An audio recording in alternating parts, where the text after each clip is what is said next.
What's up everyone, it's Sendoh here, and last night Counter-Strike received a brand new update. This time it's focused on fixing several bugs in the game and adding a few small UI improvements. So as always, let's go over the patch notes and also talk a bit about the current state of the game, because honestly it leaves a lot to be desired. Let's go! Earlier this morning we got a new CS2 update, and even though it's a 2.5 GB patch, it's not as extensive as you might think. This one is focused on bug fixes and map updates, which explains why it's a bit heavier than usual. To start, they fixed a bug where player sounds didn't display correctly on the minimap, specifically the audible range of those sounds. They fixed an issue where the game would crash if you switched audio devices. They patched the case where water sounds, like when someone was running through it, didn't work properly. And lastly, they fixed a bug where the view model would shake excessively when moving the weapon at certain frame rates. As for the game's UI, they made small layout adjustments for specific resolutions, and now items protected by the trade system and rental skins will have the option to be removed from favorites on the city side.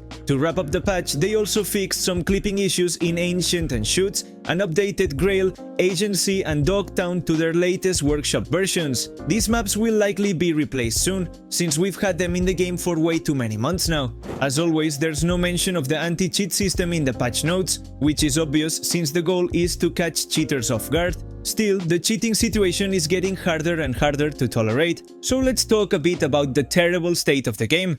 There are weeks where Counter-Strike feels like a playable game.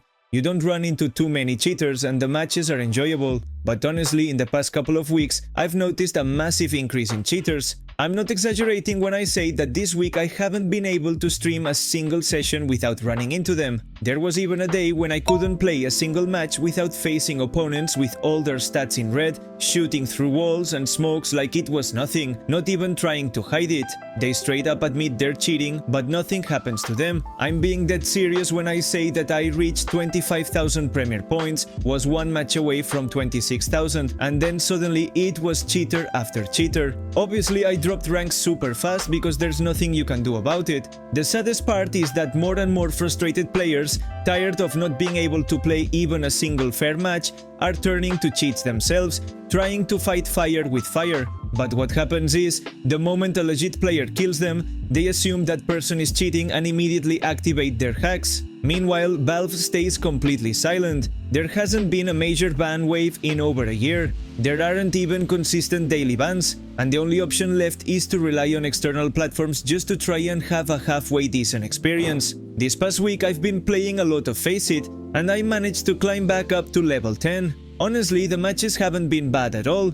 You don't constantly feel like every opponent is cheating, like in Premier. Sure, you run into some smurfs, and yes, a cheater here and there, but it's not as blatant as in Premier or even regular matchmaking, where you'd expect more relaxed games but still end up facing cheaters. It's getting more and more exhausting trying to find a good competitive experience in Counter-Strike, and I don't know how long the community is willing to wait. It's one thing to encounter the occasional cheater, but it's a completely different story when, at higher ranks, almost every match has one.